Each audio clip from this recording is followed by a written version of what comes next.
मछली के बाजार मुल्क के 7 सबसे बड़े मछली बाजार। क्राफोर्ड मार्केट महाराष्ट्र मुल्क का सबसे बड़ा मछली बाजार महाराष्ट्र के मुंबई में वाक़ है। क्राफोर्ड मार्केट पुराने बाजारों में से एक है। यहाँ आप जिंदा मछली से लेकर खुश्क सी फूड तक सब कुछ खरीद सकते हैं। दूसरा, खदिश्यापुर मार्केट पुणे ताज़ा मछलियों के लिए। पुणे के खदिश्यापुर मार्केट में लोग बड़ी तादाद में आते हैं। ये मार्केट समंदरी खानों के लिए भी मशहूर है। तीसरा, कोलिडा फिश मार्केट मुंबई के मिशेवा गांव में कोलिडा फिश मार्केट मुल्क का तीसरा सबसे बड़ा मछली बाजार है। यहाँ मुख्तलिफ किस्म के मछलियाँ दस्तयाब है।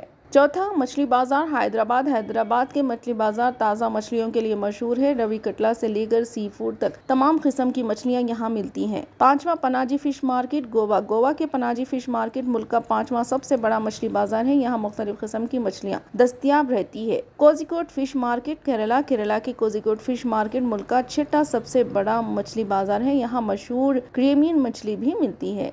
7वां, मलबे फिश मार्केट कर्नाटक का सबसे बड़ा मछली बाजार है। मछलियों के शौकीन दूर दराज से यहाँ आकर मछलियाँ खरीदते हैं।